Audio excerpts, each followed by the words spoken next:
This film is not suitable for children. It contains verbal descriptions of extreme cruelty, including human trafficking, torture, and the commercial sexual exploitation of young children.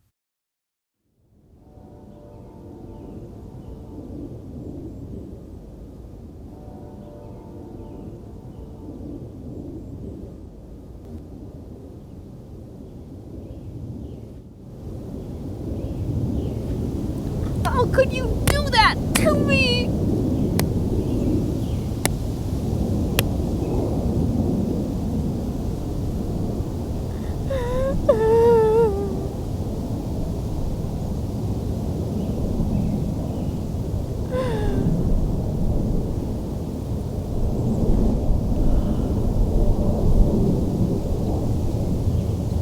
How could any adult ever do that to any child?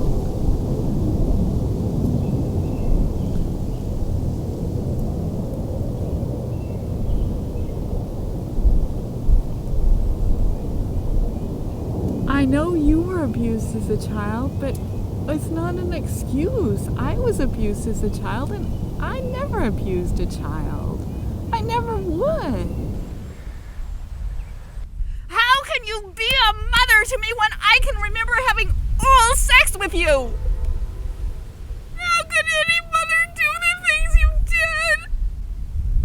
I want to have the kind of mother I am. I deserve to have the kind of mother I am.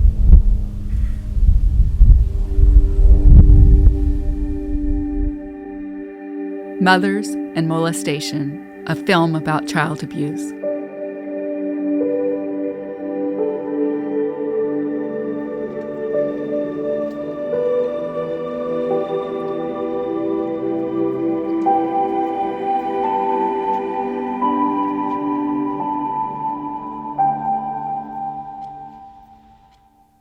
There are many protective mothers.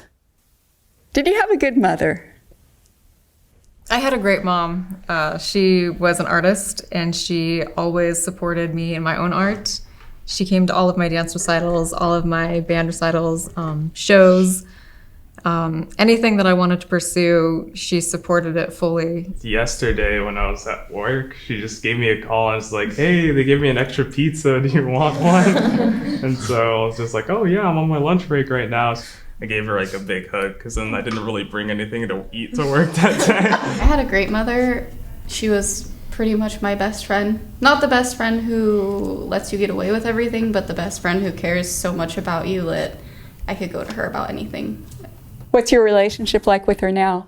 The same. I talk to her every day. If we go a few days without talking, we think something's wrong with the other one. So literally we check in every day.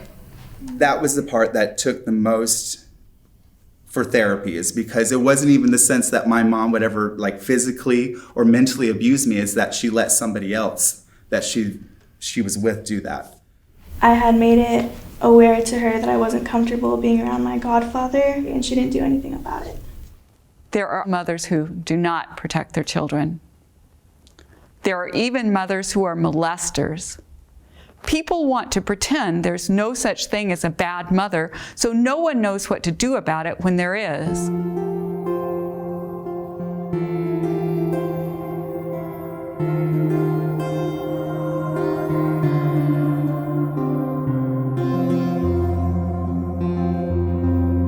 What if I ask this question? Was your mother protective of you? No, never. Never. Was your mother protective of you? Yes. Too protective? I'm only answering Mary's question. Yes, very protective. So let's talk about moms. What was she like as a mom? I guess when I think about it, the first things that comes to my mind is just that you were always there. So like when I think about my child, it's just like I think of mom. We were super close, still pretty close. I could always go and talk to her. So it was always kind of a place of support and like my safe place, like my touchstone. I'd go out and do stuff, and then when things got hard, I could always call you. I still can. I still do. Mm-hmm. Yeah. And what was your mother like? As a mother? Yeah. I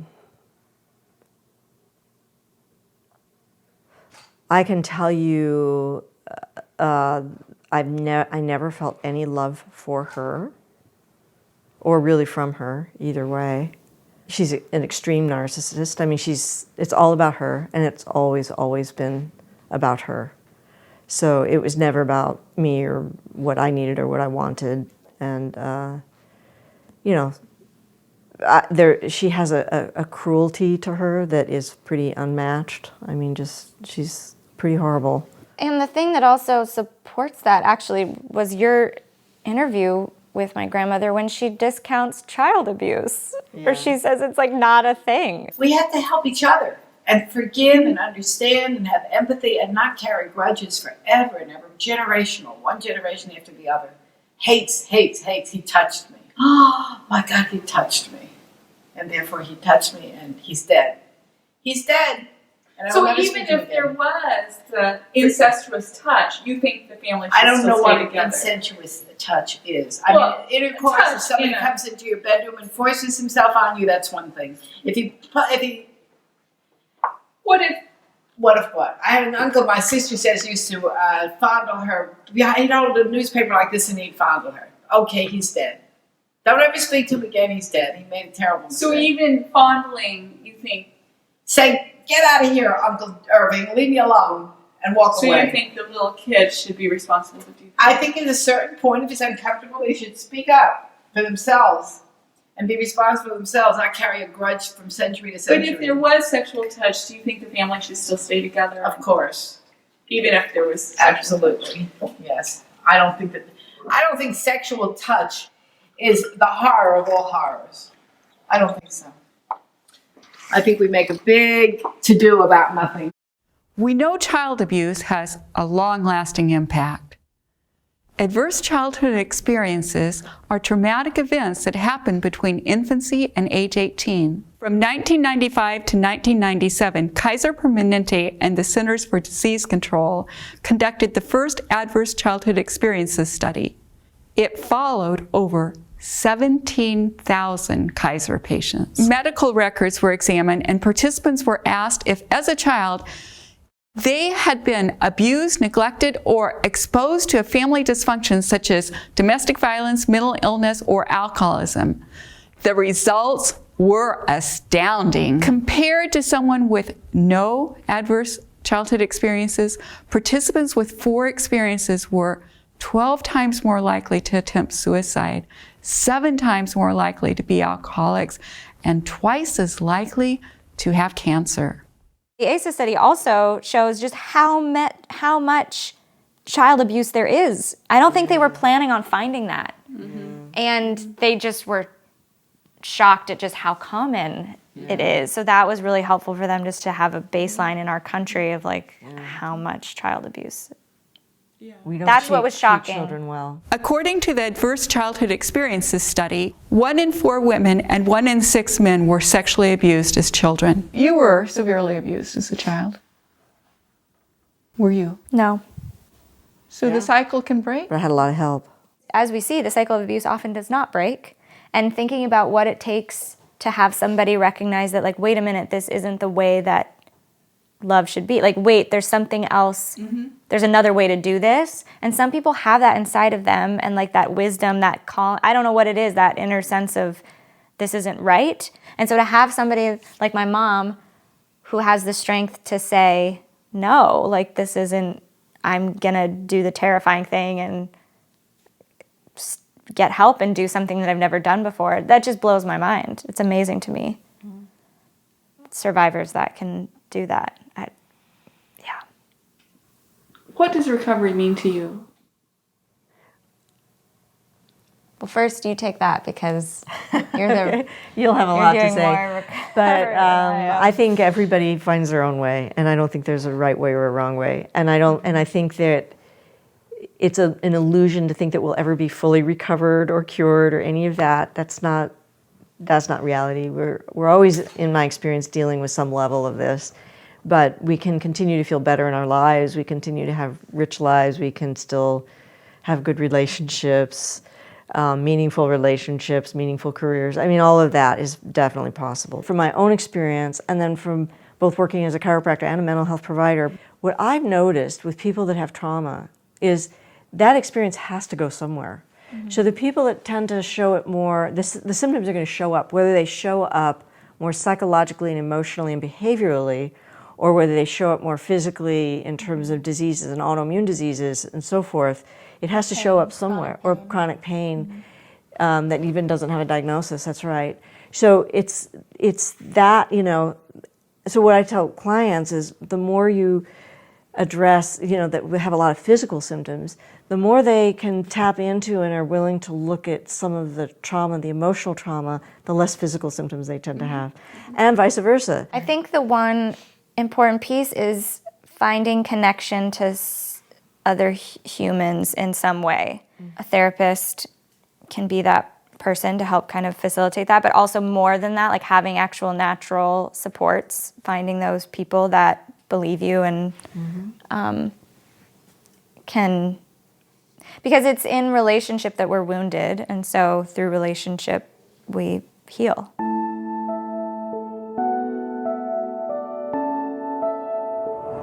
I went to Star Lake Elementary School. I had a speech teacher that helped me so much. My speech therapy problems were severe, but the main way she helped me was by loving me. I had speech therapy in first grade, second grade, and third grade. And by third grade, most of the other kids didn't need speech therapy. So it was just me and the speech therapist and one other child. Sometimes just me and her. She wore super old-fashioned shoes, and some of the kids teased about it, but it didn't matter because she loved me.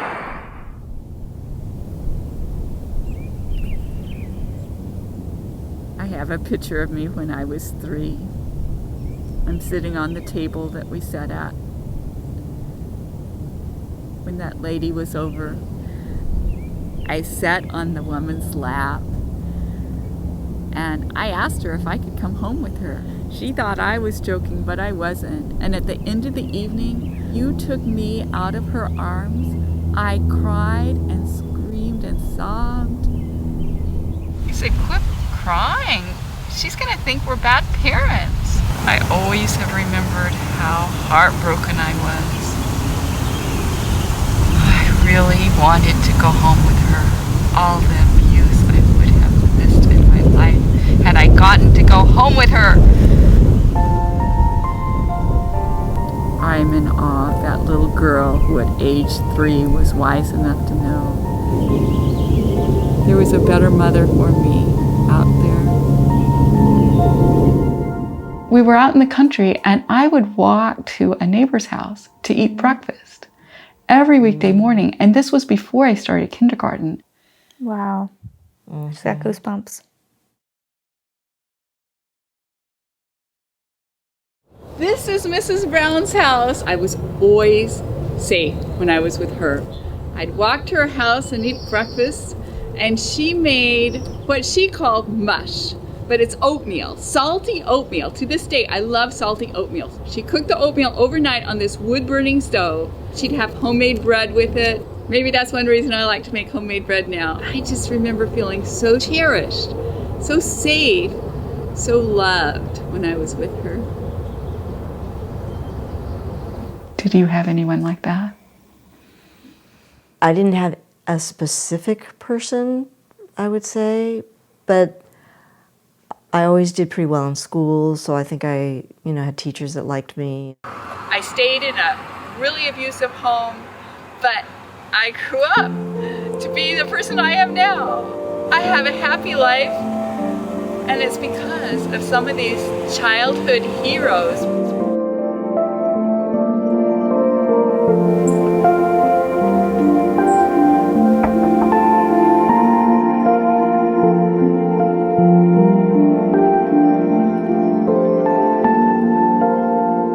Did you have some childhood heroes?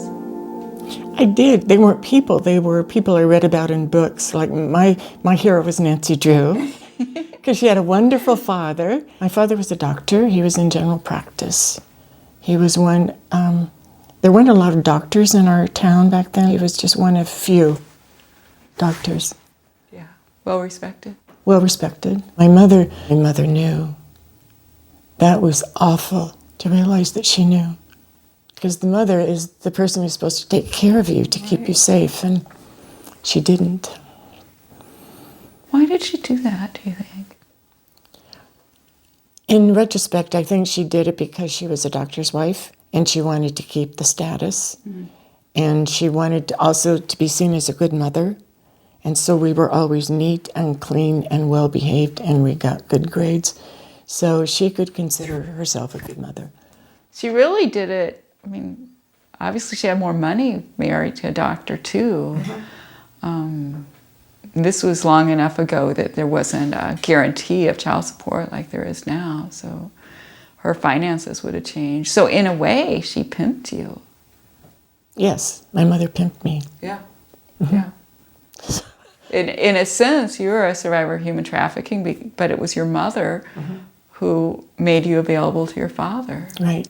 And every time he came home from work, we would always have to run to him and give him a big hug and say, "Daddy." Why didn't you tell anyone about the abuse? I mean, I get asked, like, well, why didn't you tell someone when you were a child? I did tell someone when I was about 6. Who did you tell? I don't remember. But the story got back to one of my 2 parents, and they realized that they would have to do something to silence me. Dad made me, he made me do something. He made me eat something that I thought was poisonous, and I thought he was killing me. I thought my father was killing me. And your father's a physician, right? Yeah, he is. So he would know whether or not that would kill you. Yeah, he would. But at age 6... I didn't know. You thought it was going to kill you. I did. And I was awfully surprised to wake up in the morning because I thought I was going to die, but I woke up. But I was unsure that I thought I might die the next day. It took me a couple of days before I realized that I was going to live. Yeah. And it did silence you, and was that when you started? Was that when you started hiding that knowledge of it from yourself? Yeah, that is because I could never talk about it again. I could never think about it. So anytime I thought about it, I would have to push it away. I would just say, forget it. Mm-hmm.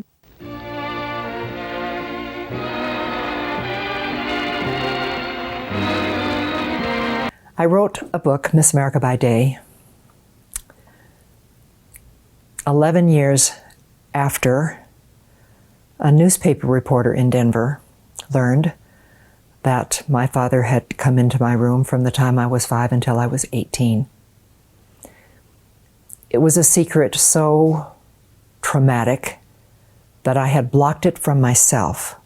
That's very difficult for people to understand, that you can repress 13 years of the nights of your life. But how could I remember?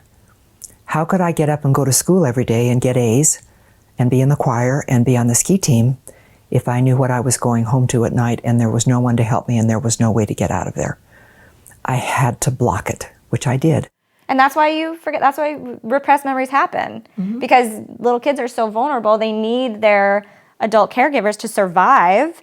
So in order to process that, in order to stay and not die, and not actually die, you forget, right? So you just kind of compartmentalize, and it's amazing that the human body can do that. It's brilliant. It's a survival mechanism. Yeah. The betrayal trauma theory was developed by Dr. Jennifer Fried, an author and memory researcher. When children are abused by their caregiver, they may dissociate and lose conscious knowledge of the abuse in order to maintain the needed relationship. Humans have a very well-developed attachment system. The attachment system works in both the infant and in the caregiver. We've got a reciprocal relationship in the sense that both the caregiver and the infant are giving each other reinforcement for this relationship, and the infant has to do that because this is an extremely resource-expensive relationship for the caregiver. So imagine that baby detecting some mistreatment and trying to respond in the way an empowered person would. That baby's probably risking his or her life because the caregiver might withdraw. So at the very core of trauma is the whole notion, and our brain scan showed it, is the verbal language center of the brain gets knocked out when people become extremely upset. Dr. Bessel van der Kolk is a neuroscientist, psychiatrist, and world-renowned expert on trauma. His research, and the research of many others, confirms what mental health professionals already knew. Trauma has long-lasting impacts on the body. Dr. van der Kolk's book, The Body Keeps the Score, explains trauma in a way that is easy to understand. It was published in 2014 and has been on the New York Science bestseller list ever since. From the very first moment I started to see traumatized people, the issue of people not remembering or just seeing images, just having feelings, was very prominent. I wrote about it the moment I started to write about Vietnam veterans, that these memories were really very different from the memories of the movie you saw yesterday. And that's what's really fascinating, is that the language center of the brain shuts down, all that memory stuff becomes complicated. And that memory of trauma is different.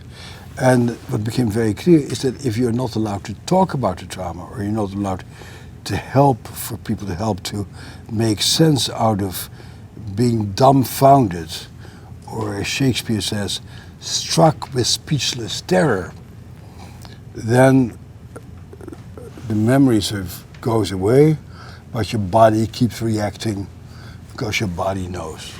The research of Dr. Fried and Dr. van der Kolk resonate with me because I am a survivor of childhood trauma.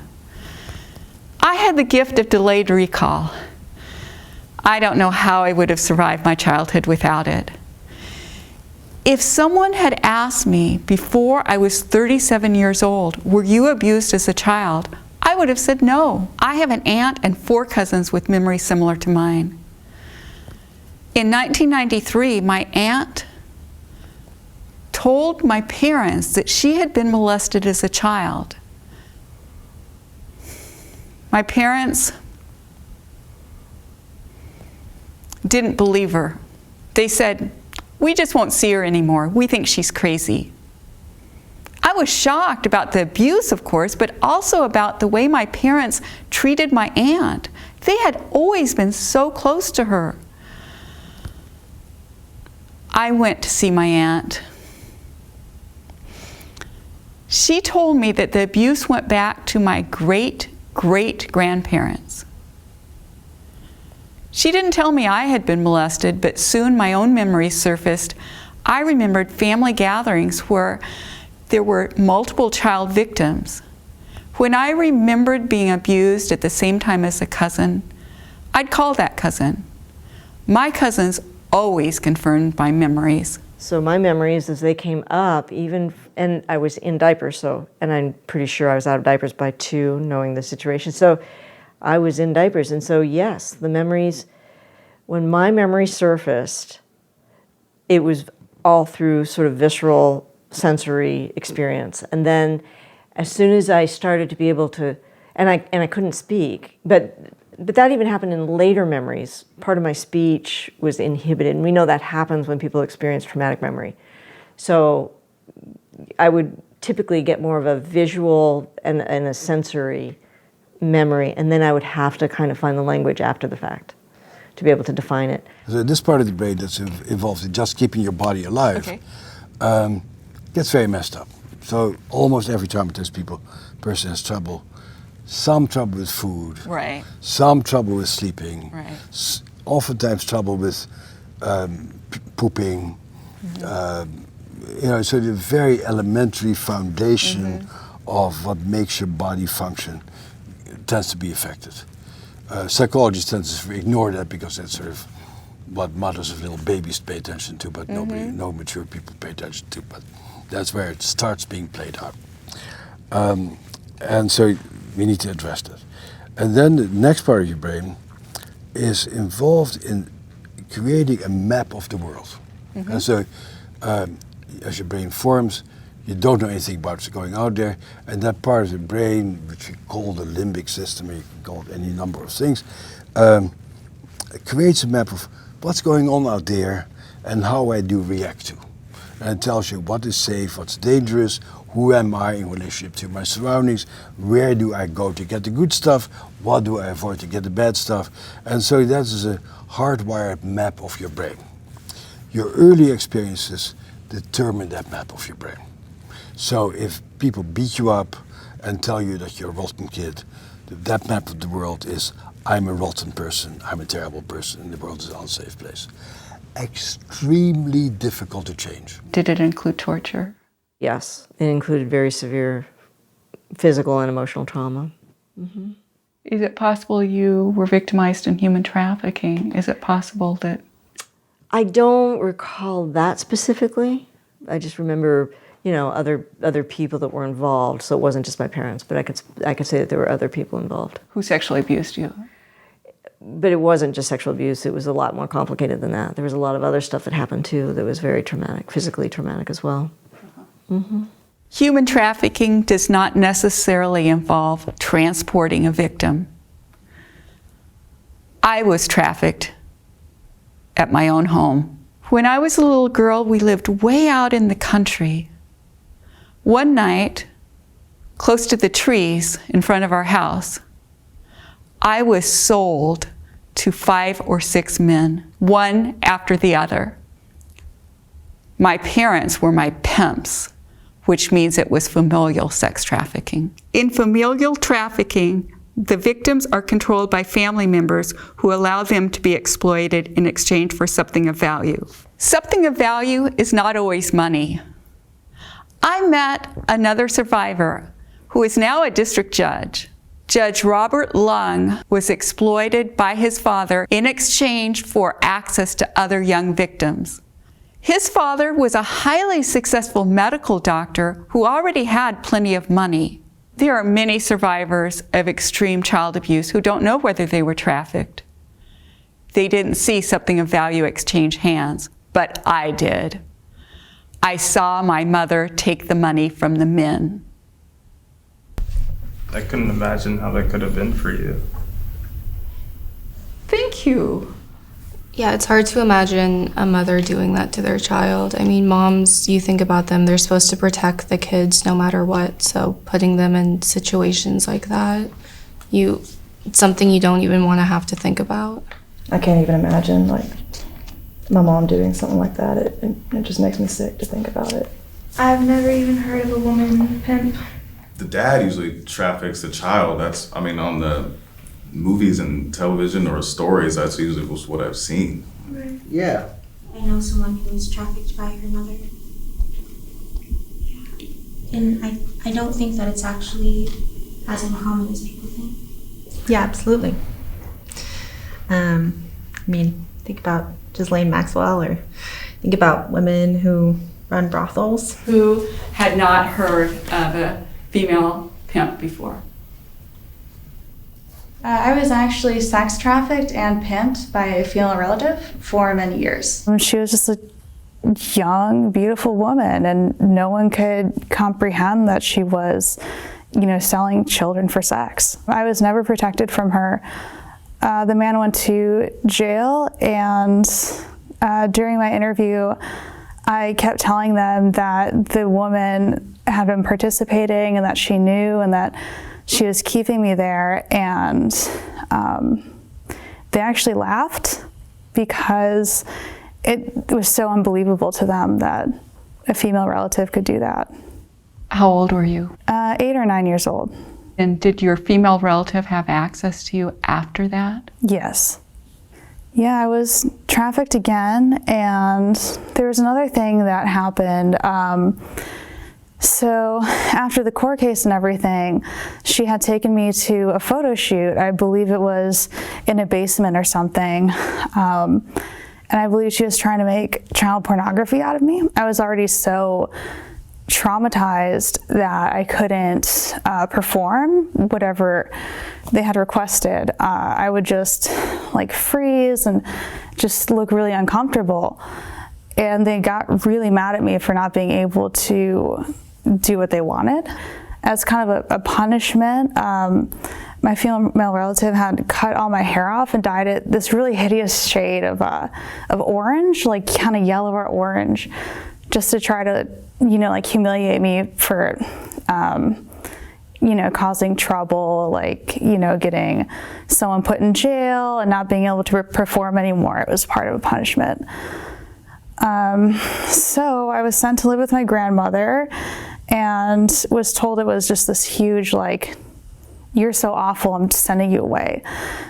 So she lives in a little Inuit village in Alaska. At the time, it was less than 400 people. When I landed, the whole village had thrown me a party. She really took good care of me. She taught me how to cook. She was just really warm and loving, and I think she was the first person that had ever treated me like a real child. What's your life like now? It's really good, actually. So I'm married and I have a really good husband. I'm a hairstylist and I own my own business, so I have, a little hair cutting studio. What did your female relative do for a living? She worked in a photo lab. And I suspect that's where she would print child porn. Now I wonder if everything you did to me, you did on camera so you could make child pornography, which I don't even know what you did with. It wasn't like you and my dad were in poverty or anything. You chose it. I remember you addressing the envelopes and putting pictures of me in them. My parents were never apprehended because I don't have continuous memory of the abuse. I remembered my abuse as an adult after I was no longer dependent on my abusive parents. My memories are called recovered memories. I have 5 relatives who can confirm my memories, but their memories are recovered memories also. None of us have continuous memories of the abuse. I couldn't turn my parents into the police or even sue them in civil court because the courts wouldn't accept testimony based on recovered memories alone. If recovered memories are not accepted in court, all an abuser has to do is traumatize a child so severely that that child can't possibly remember the abuse.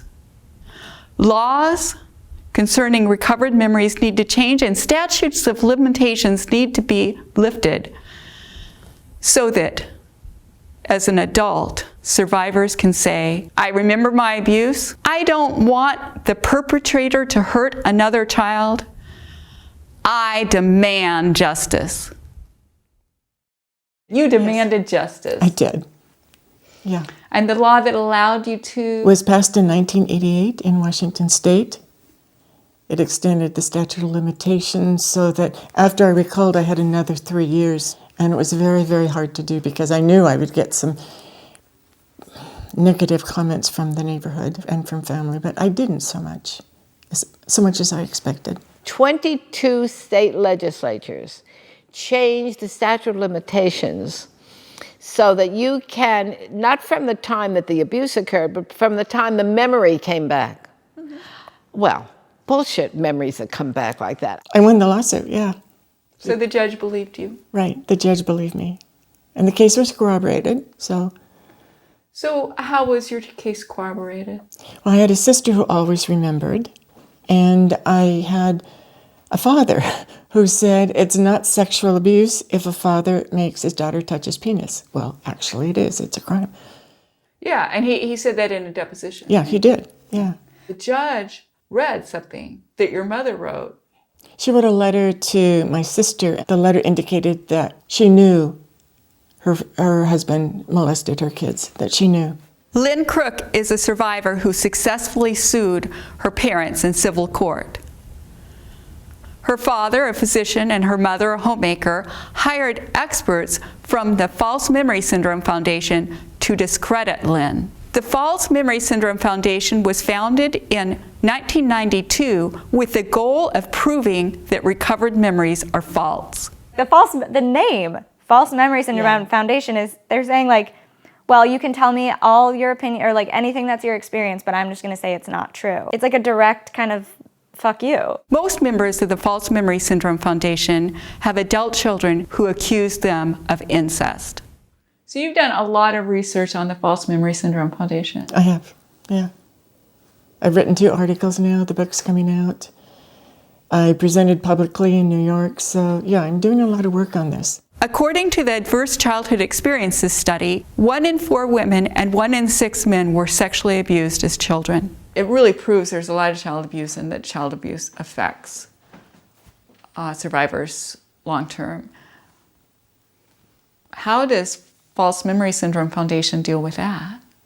Well, in their 1998 newsletter, they called it sloppy science. No, they're not people who have a real serious take in the science of what's going on here. They're an advocacy group for people who, for reasons of their own, and you figure out what it is, need to deny that incest is real. In 2014, I started making my first personal documentary in an effort to determine the validity of my recovered memories. I am now completely confident my memories are true. This is partly because I had the courage to sit across from people who didn't believe me.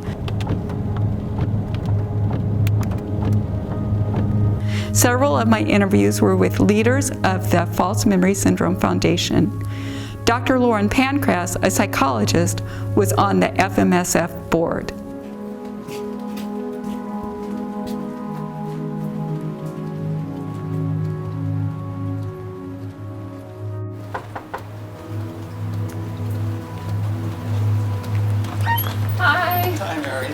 All I'm suggesting is maybe your memories are correct, maybe your memories are wrong. But if they're wrong, it will take you a while to undo them, to begin to unravel them and to say, oh, maybe they weren't quite right. Maybe these were memories that are actually not true. There were things that happened to me in my mind more than that happened to me in my body. So all I'm asking is, keep that idea open. Yeah, and one thing I did was the whole month of December, I read only literature that was with the False Memory Syndrome Foundation. I could see that I was getting less defensive. And that's why you're making this movie. Yeah. But one thing when I was reading that, I wanted to ask you, some of what I was reading, one thing was saying like a young child who's under age 2 or under age 3 will never remember any abuse, and if they are abused, won't be affected by it. Is that what you think? A child under 2 really doesn't have memories of anything that happened. Anything that isn't painful, the child, it wouldn't hurt the child. I mean, it may be morally wrong to touch a child who's under 2. It may be obnoxious. That's a terrible thing to do, and society says no. But if you think about it, it doesn't damage the child. It's wrong, but the child is not damaged by it unless it's physically hurt.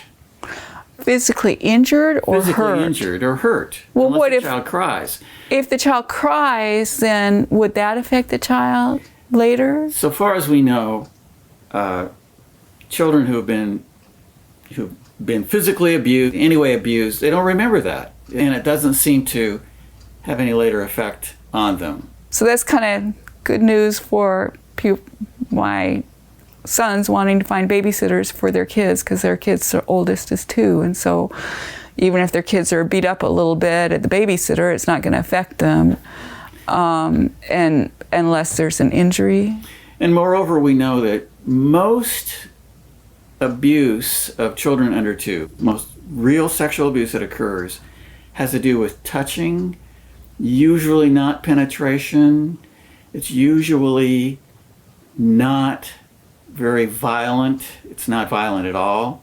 It's usually more curiosity, exploration. You think a reason someone would fondle a 1-year-old is curiosity? I think that's usually what people think.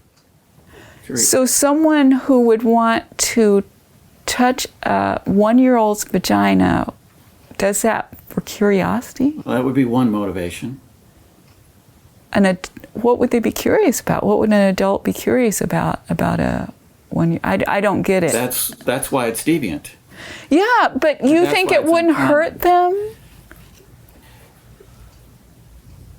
Stroking the vagina of a 2-year-old child, an unrelated male stroking a child for curiosity for any other reason. For sexual reasons and having an orgasm when the child's there would not affect the child. That child wouldn't remember that. For example, if a 2-year-old child saw their parents murdered, they wouldn't remember that.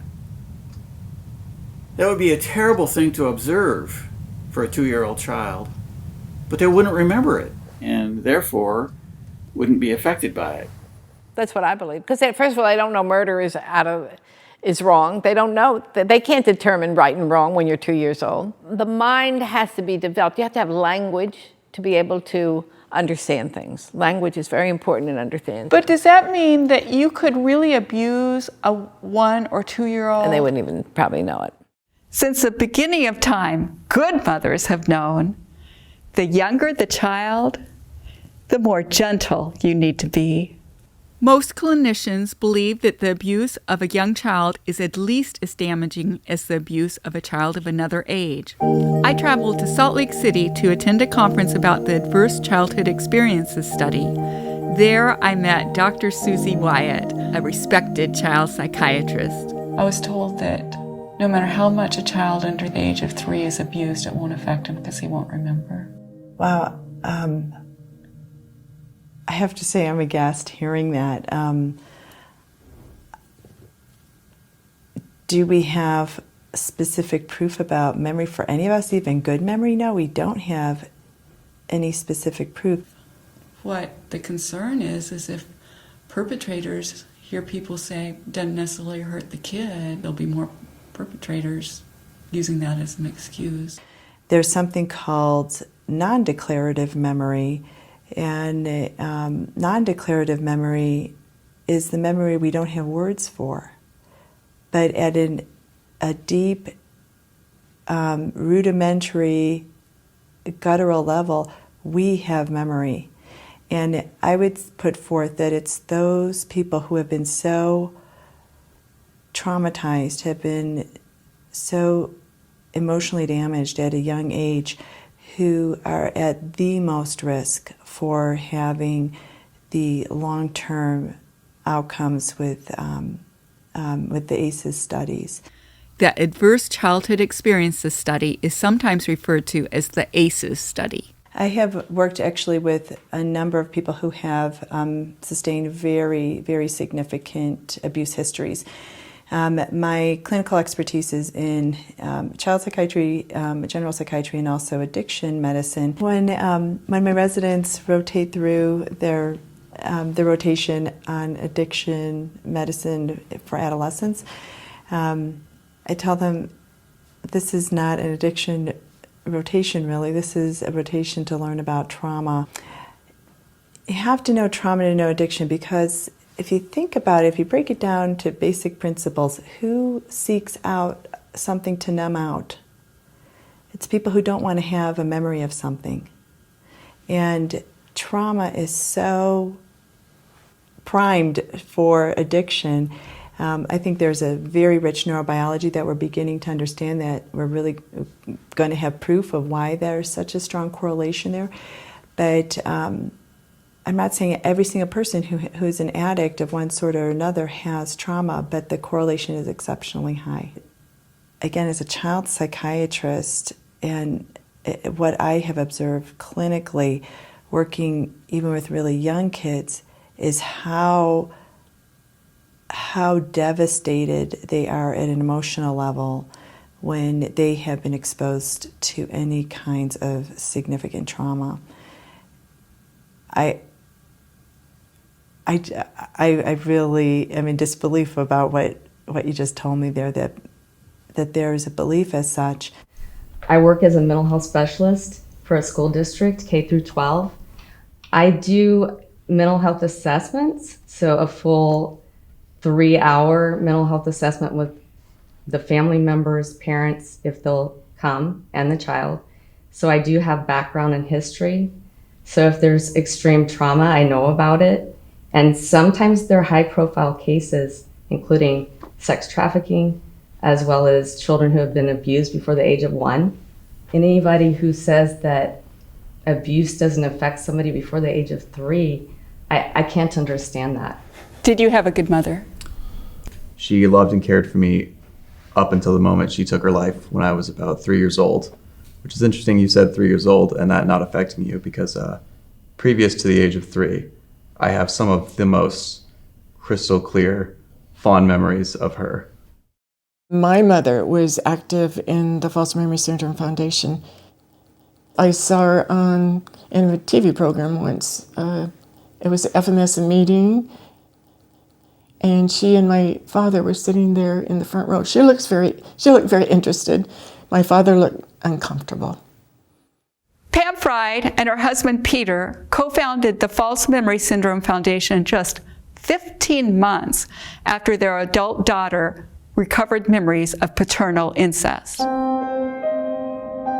I flew to Philadelphia to interview Pam Fried because I thought she would be the best person to challenge my beliefs about my childhood.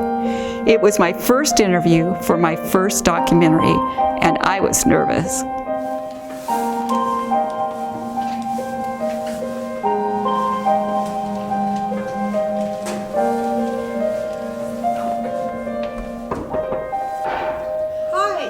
Well, something's gotten you questioning, and you really are delving very carefully. I think that's admirable. Appreciate. Oh, thank you. I just was really surprised. I pick up the phone and call, and you answer your phone. I'm like, "Can I come?" And you're like, "That's okay." And I mean, it's the name I've always associated with, False Memory Syndrome Foundation.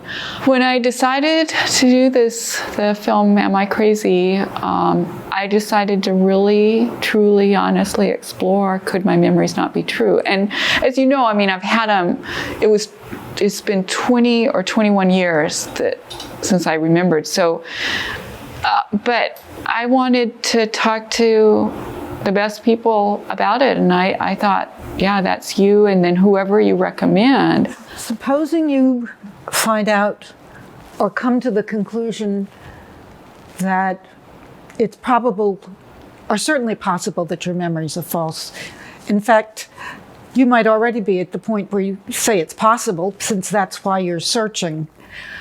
But would you then be willing to show your documentary in the search? Oh, absolutely. Well, you're pretty strong and you're very open. Many people, when they make a decision that their memories probably were false, lose a lot of self-confidence. They tell us that they feel kind of silly that they had these beliefs in the first place. Oh, yeah, I could see how it could be real embarrassing. And that's why, embarrassing, that's the word. But I just think there's more to life than, I'm unwilling to live my life based on being embarrassed. So you're open to that. You really are open to that possibility. Absolutely. I have another question. Yes. Your aunt seems to have been influential in your life. She seems to have played a really strong role in your belief. No, I just didn't know her.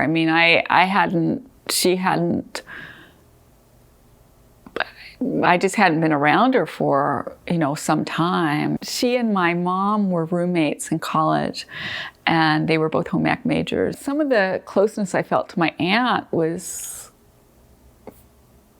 because the way she reminded me of my mom. Well, you know that I can't give you any final answers. I don't know anything about your memories or anybody else's, but we have had 25 years now where we've been talking with lots of people who've had questions, and other people who've had questions about their children, all kinds of things. Tell about, when did your organization start? We started in 1992. There were a bunch of families that got together. We were one of them because our daughter recovered memories, and that was how the foundation started. Can I ask you, I mean, because you believe your daughter wasn't molested. Can you tell me what process you went to determine that that was not true? Oh my goodness. One is so overwhelmed when an accusation like that comes, and a very credible person that I've always believed. So I withheld judgment and started to do research. And in honesty, the most, in our particular case, the most telling issue was the fact that she refused to talk. She refused to meet. She refused to communicate, to discuss things as people do. That's a lie. She didn't refuse to talk. No, they talked for a long time. Who is Pam Fried's daughter? Ben Fried's daughter is Jennifer Fried. She's a professor of psychology at the University of Oregon. It's Dr. Jennifer Fried. Dr. Jennifer Fried was a professor at the University of Oregon when she remembered sexual abuse by her father.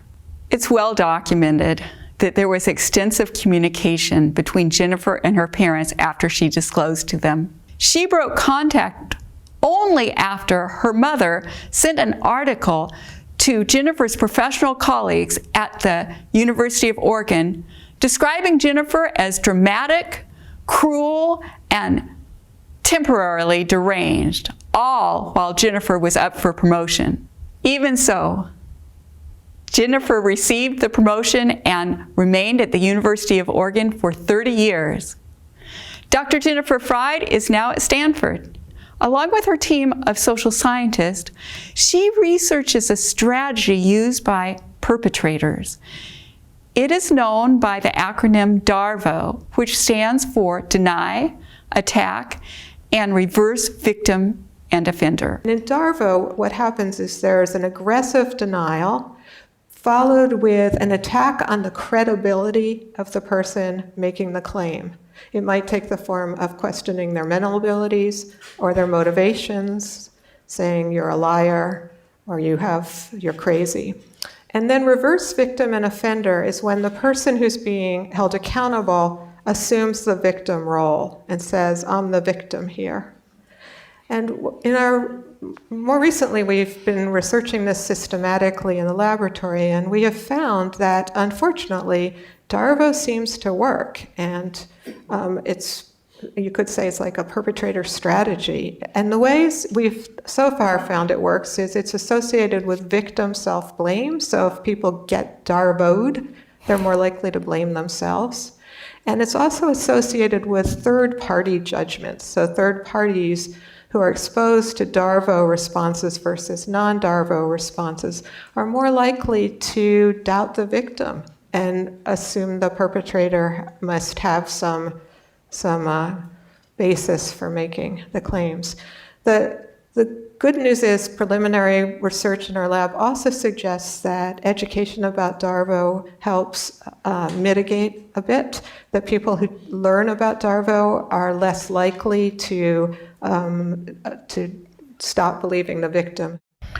Dr. Jennifer Fried's sister has disclosed childhood sexual abuse by their father. At some point, if physical evidence is lacking, if there is no physical evidence for something, at some point, many people want to just step back and say, whoa, I think I need to rethink this. It's interesting to me. You listen to the False Memory Foundation as if they were the authority. And that's sort of the odd thing that victims sometimes do. They go to people who are highly suspect to get their approval. It's like kids who go to their abusive parents. Well, thank you so much. You've been so generous in so many ways. Well, thank you for making the trip. Thank you for being open to questioning. So, thank you. I hope we meet again. But I know we'll be in touch. thank you so Because we much. have- Thank you for your help. I really appreciate it. I really, really do. Thank you. Thank you. You know, it's kind of like, I can't see my mom, so anyway, thank you. I just needed to go back and see my mama again, and that's what it represented to me. I would not do it again, but I'm glad I did. Then I went back to see her a second time, and I thought, oh, I did all the things she said to do. I did all the research. So I went back like, okay, I've done this all now, and it felt like she had no more use for me. Second interview with FMSF co-founder Pam Fried.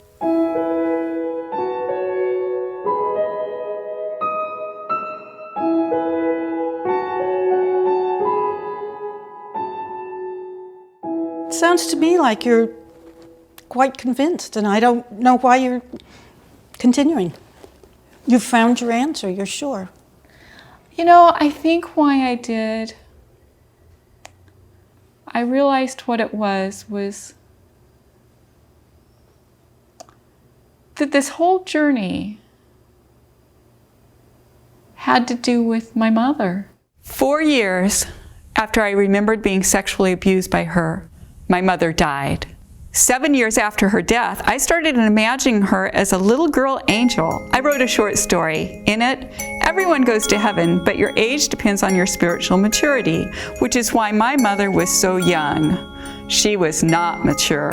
I was able to visualize my mother looking down on me, recognizing how much she had hurt me, and sobbing.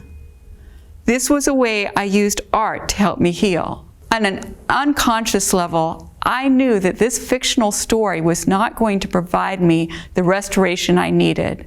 I made desperate attempts to find a mother. If I'm honest with myself, I must admit I had an irrational hope that I could convince Pam Fried my memories are true. Then she would believe her own daughter and dismantle her harmful organization. Why did FMSF start? It was in response to all the lawsuits that were coming up. People were suing their parents, and they needed a defense. They found it, false memories. Since it began, the False Memory Syndrome Foundation has acted to discredit and silence the voices of survivors, including former Miss America Marilyn Vanderbeer. Let's join Miss Colorado, Marilyn Van Derber, at the Hammond organ. At that time, Miss America was very, very highly regarded. The reason I interviewed Eleanor is because I was told that she knew Marilyn Vanderbeer well. She said she had information about Marilyn's memories not being true. Dr. Pancras says that you're the one, I have an email from him saying that you're the one who referred him to Eleanor Goldstein. He was looking for information about the case. Email from Dr. Pancras, FMSF board member. I corresponded with Eleanor Goldstein, who went to the University of Colorado with Marilyn Vanderbeer and knew her well. No one close to this case believes that the sister confirmed the recovered memories. Would that be Eleanor, or is there anyone else? Is there anyone else to ask besides Eleanor about it? Why don't you ask Eleanor? Did she confide in, I mean, you weren't close, right? No, but you, just like somebody sitting next to you in school every day for a year. Yeah. Or a semester or whatever it was. But she, okay, so your information was the same as anyone else's would have been. I wanted to go back to school. I wanted to go back to college. And people would say to me, do you really think you can go back and just be a junior in college? That wasn't the problem. The problem was how people reacted to me. I went to the football game and people were lining up for my autograph. I get to interview former Miss America, Marilyn Vanderbeer. Hello. Hi, Marilyn. Thank you. I am old, so I can remember when the Miss America pageant was the most popular TV show. That was old. Yeah, that was before the Super Bowl. And now, Miss America of 1958, there is the runway. There are your subjects. Please to join them.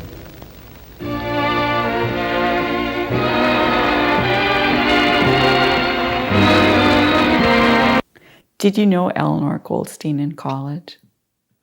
I did not know Eleanor Goldstein in college. So you don't really know anything about her memory? Absolutely not. Marilyn has a... What's your evidence that the sister always remembered?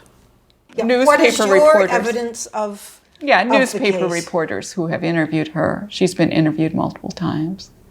Her sister has been interviewed multiple times. Do you have corroboration? I do.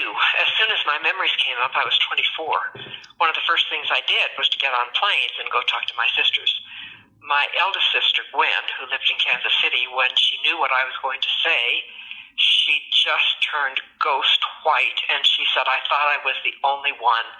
I never should have left you. It's my fault. That would be corroborated case. If you say so, I'll take your word for it. I'm quite hesitant because in my working with children, I have had children who were abused in class, and to have an honest student who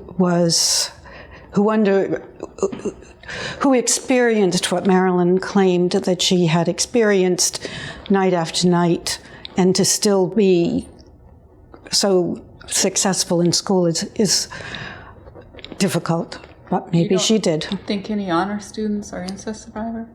Yes, but not night after night. Do you think the only honor students are incest survivors who are only incest survivors? I don't want to try to talk about this anymore since I wasn't there, and by and large, I don't know whether somebody experienced things or not. If I have read or have reason to believe that there's an alternative explanation, then I tend to go in that direction. Your daughter Jennifer has said publicly that about the new dancing in front of your husband, she and another little girl, and I think last time I was here you were saying it was when she was about 9 or so. Mm-hmm. Do you think your husband has sexual feelings toward her? No. Why? He's somebody that I've lived with for ever so many years. I knew him growing up. I never saw any indication. But even the new dancing, I mean... He didn't ask to have that. That was something that they decided to do. He didn't want them to feel traumatized by coming down too hard on them. But just to say, go into your room, or, I mean, did you talk to her about it later when you knew that had happened? I didn't even know about it for quite a while. Oh, he didn't tell you for a while after that? Well, I was working. The False Memory Syndrome Foundation closed its doors in 2019. Well, they should. Have you met Dr. Jennifer Fried? Yes, I have. It was just an honor to be in her presence. She's completely credible and brilliant. She has been at the forefront. Right, and she was forced to be in the forefront, which is so unfair. She was, as I was, both of us. When the newspaper reporter came forward with the story, I called my sister Gwen in San Francisco and I said, if you want to go public with this, do it in California, because we're never going to get off the front pages in Denver. The next morning, the third day, it was on the front page of the paper again with my sister's story and my picture. I waited until our daughter awakened. She had just come home from her sophomore year in college. She woke up and I said to Larry and Jennifer, I have to get out of here. I have to go. So we put on our sweats and we went to the high school track. We were jogging around the track and the woman with her 2 dogs came. We always said hello. She stopped me. And she said, Marilyn, we're so proud of what you're doing. And I'm so grateful. Your sister came forward this morning. I had been upset about that. And I said, really, why? And she said, because yesterday, on our most popular radio talk show, people were calling in and saying, why should we believe her? Now that your sister has come forward, they will have to believe you. I was stunned. I looked at her and I said, if people are not going to believe 53-year-old me, then who is going to believe a child? What's the importance of the mother's reaction? In our midlife, we need to go back and heal the past. And I was 48 when I went to talk to my mother, and I was just sobbing uncontrollably. And when she finally knew what I was saying, and my father had been dead for a year, she said, I don't believe you. It's in your fantasy. And I thought, if my mother won't believe me when I'm 48, I certainly knew as a child she would never have stood up. Never. She won't even stand up for me now with my father dead. I needed my mother. I needed my mother at age 48 to say, I am so sorry. To her death at age 88. She just did not choose that path. Did your mother know? Yes. I was older than 10 because it was in our new house. My mother always dressed elegantly for bed, and she wore shoes that are called mules. They have a hard heel. My father was in my room. It was 9:30 or 10 o'clock at night, and we didn't hear her coming down the long hallway. But when she started down the linoleum steps, I had the maid's quarters, and there were 3 linoleum steps. First, she very slowly went down on the first step, and then very slowly the second step. Everything stopped, and then the third step. All she had to do was take 6 more steps to be at my bedroom door. I knew finally it would be over. And we heard her step again, only she was going back up the steps. And I knew she would never walk through that door. Did my mother know?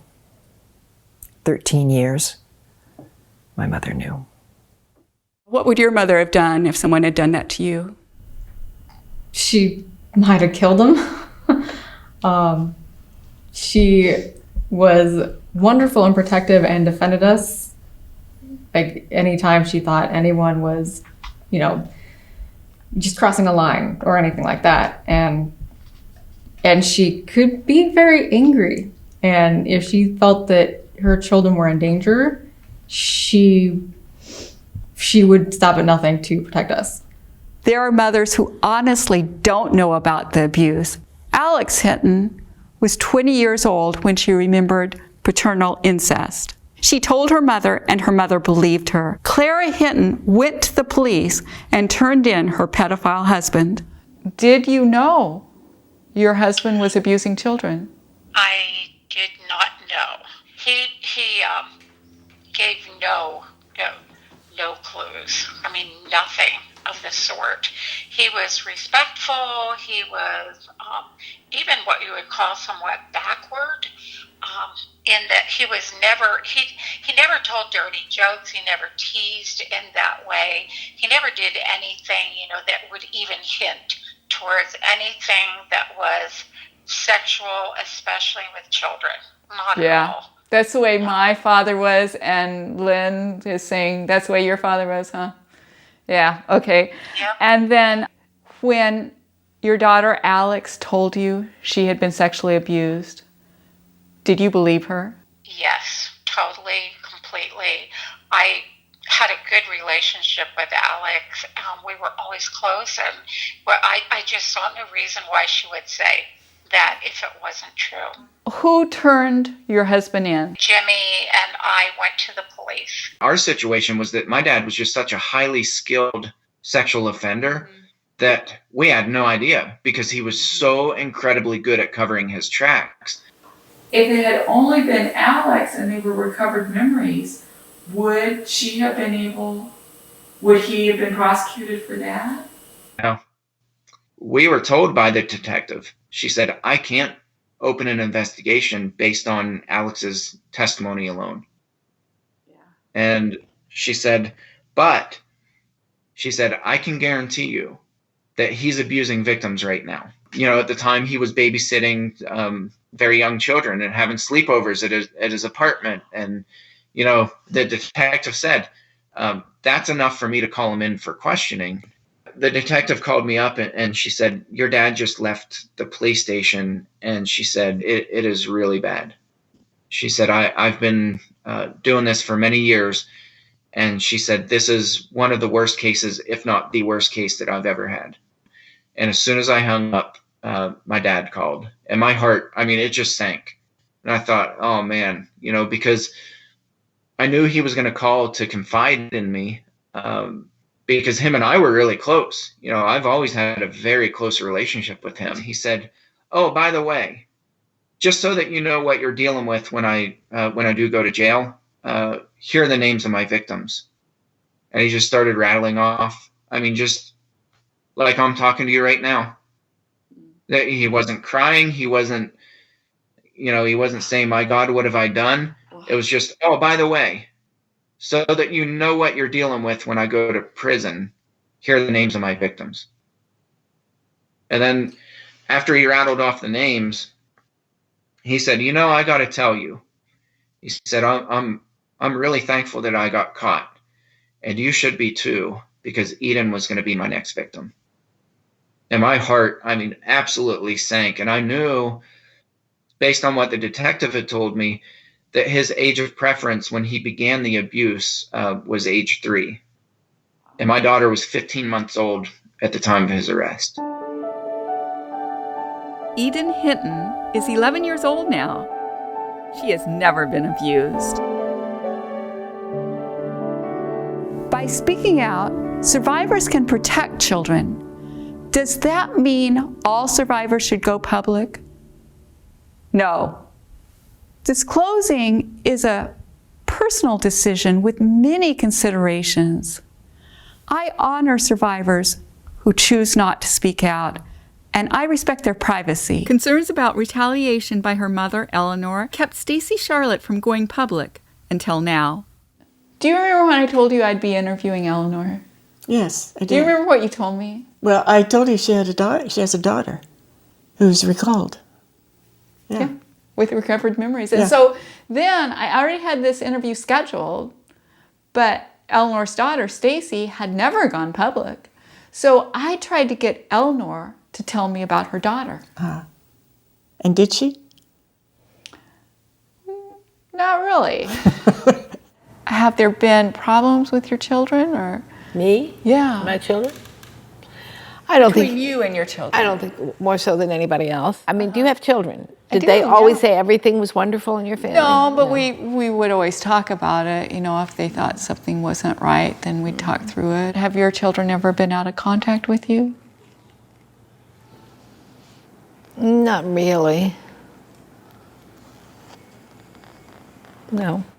In reality, Eleanor's daughter chose to have no contact with her for many years. And one of my sons was out of contact with me for 3 years. Oh, my. I thought it was going to kill me. It was horrible, but it was just... Why was he out of contact? Well,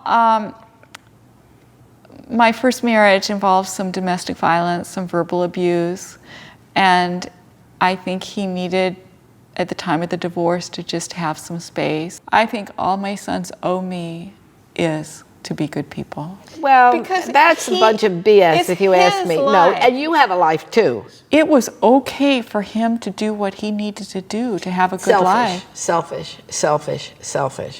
Being a parent it's not an equal But thing. what about being a son? What about being a son, been caring about my mother, who stayed up at night, who changed my dirty diapers, who nursed me, who went through childbirth with me? And he should damn well appreciate it. Have you forgiven Eleanor? No. And I never will. She's acting out today. She's hurting people today. She's would continue to hurt me. Could she? She would. No. I don't see a need. I'm 60 years old now. At any time up to this point in my life, had Eleanor come to me and said, I get it, what happened. I know this was a problem. Any kind of ownership, any kind of acknowledgement would help me dramatically. Even to this day. How is your relationship with your daughter different than your relationship with your mother? Well, it's totally different. It's just night and day different. I don't abuse my daughter as far as, that's not.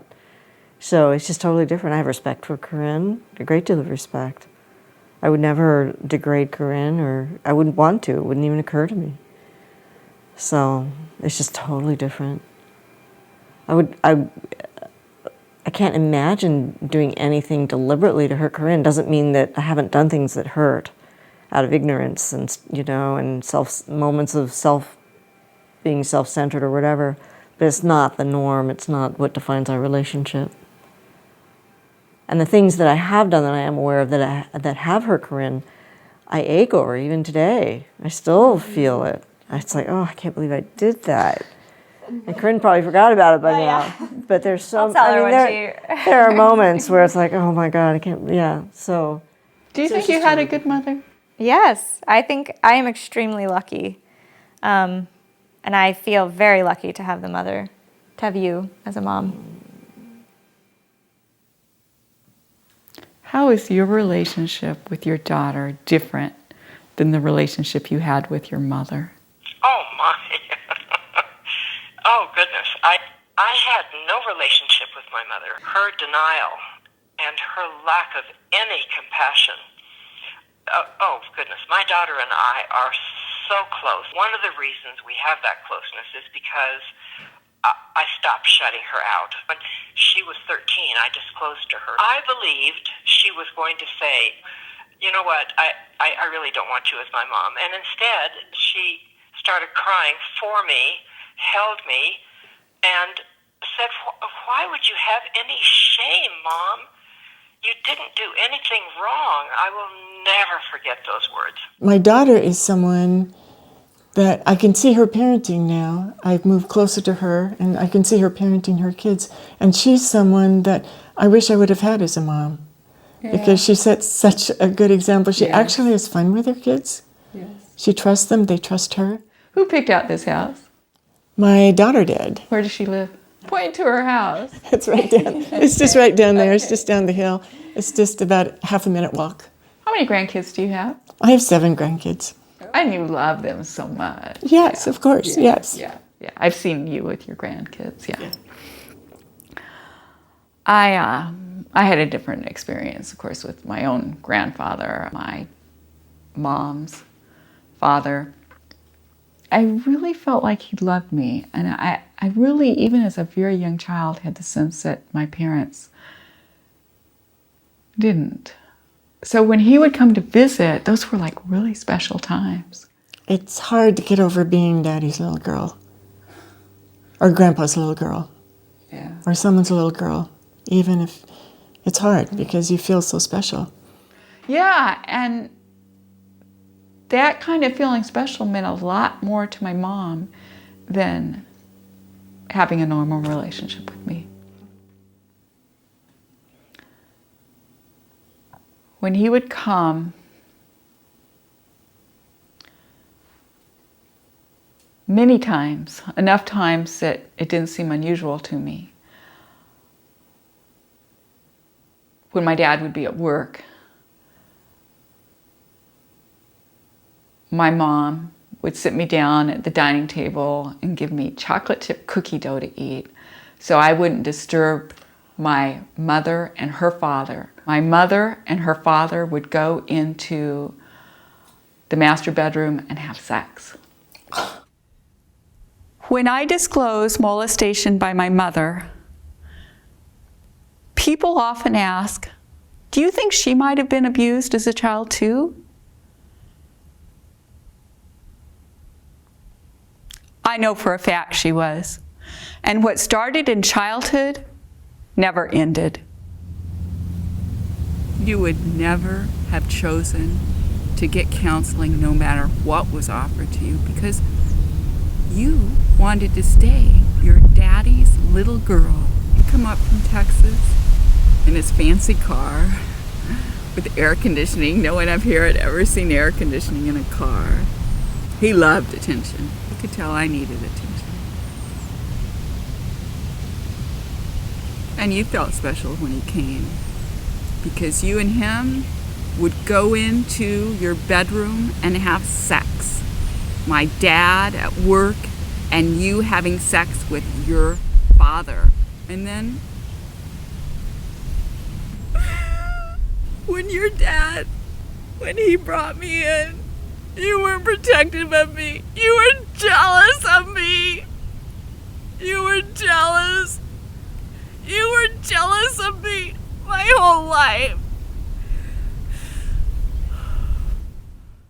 I flew across the country interviewing people who remind me of my deceased mother, but I didn't find the healing I needed until I went to Germany.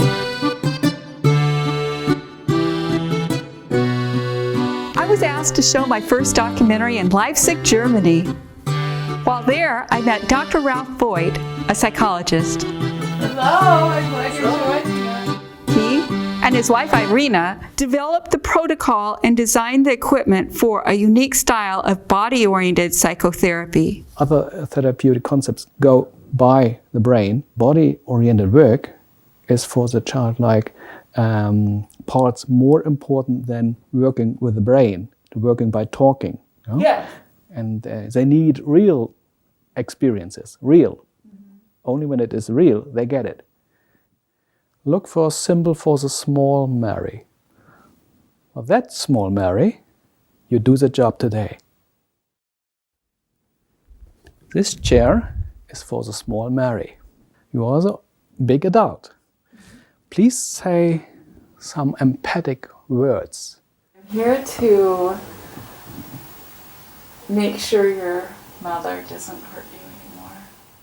We have here symbols, and you should look for special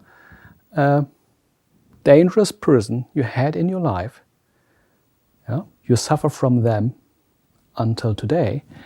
You should look for symbols and put them here in the ground. This is the perpetrator corner. And you look what symbol or around, also some shares, whatever you like. But for each person, what is very important, you look for a symbol. The mother and the father is leaning on her back. Or else he's preventing her from moving. I'm not sure if this is my father or her father. Please decide either. My maternal grandfather was named... What was the name? Yes. Bub Park. Bub Park. Yeah. Oh, you hurt me. You hurt my mother. You didn't let her grow up. Mm-hmm. And More. You have it. Power. Yes. Yes. No, you accuse them. Yes. Marianne Ramsey, Yes. you were never, ever as grown up as I've been for a long time. Yes. I don't need you as a mother. So, Big Mary, what do you think in the moment? For today, it was a big job. Yes. And you stop now? Yes. And that, okay. You go back to the small Mary and say what you feel. I didn't realize how much anger I would get out today. I'm Yes. glad I got it out of my body. Yes. And you showed some feelings of revenge, whatever. Yes, That's what's glad. necessary to the perpetrators. Yes. I got some of the anger out of my body, which leaves room for the joy that we should have. Maybe sometimes you have to repeat something of that settings, but you know now the way, and it is like it is. But in the moment you both did a big job. Now we come to the third part. You need a real support with a mother-like body. I think you had This one. your favorite. You like this? Yes. Again, okay.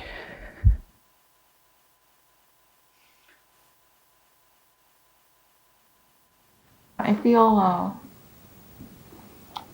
just real connected from the adult me and the child me. Now when I say mama, it will be my internal mother. Your internal, Right, my yes, your own internal mother. And this is a real solution.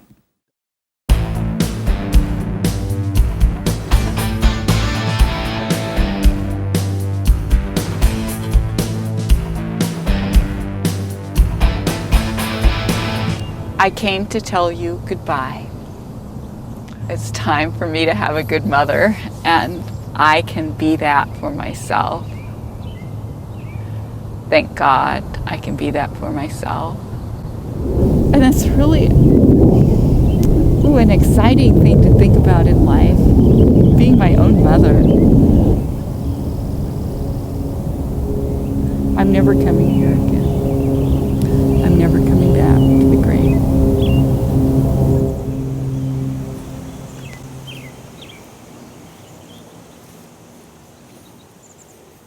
Every survivor of abuse needs to find their own path to recovery. I didn't have a good mother, so what did I do? I became the mother I'd always needed. Could I have done that had I never experienced love as a child? I don't think so. My childhood heroes couldn't rescue me, but they saved my life so that I could grow up and rescue myself. Did you ever feel completely cherished as a child? If so, I want you to take a moment right now and think about that feeling. Close your eyes if you'd like. Know that you deserve to be loved, especially if you are one of the 1 in 4 women or 1 in 6 men who were sexually abused as a child. After you've taken some time to heal, consider being a hero to a child. There's lots of ways to do that. I am a sponsor for a number of Alateens. I'm a recovering drug addict and alcoholic. I've been in the community for 39 years. I've taken my recovery into holding facilities for teenagers, felons between 12 and 18 years old, and I've carried the message of recovery to them. I'm doing a radio show right now, and it's a community of people throughout the world, because we now have internet radio now, and helping people who don't feel like they fit in or whatever. I've got some audience members like gay and lesbian kids in Brazil. I'm actually in college right now to be a teacher for children, like for elementary schoolers. I also want to be a teacher so I can be a safe place for kids that are having a hard time at home. I'm in the application process of becoming a child abuse special advocate, and I'd be advocating for foster children. I was abused throughout my childhood in the state of Washington. My husband and I are now licensed by the state of Washington as foster parents. I am having fun being a foster mom. Even if you can't rescue a child, you can save that child's life.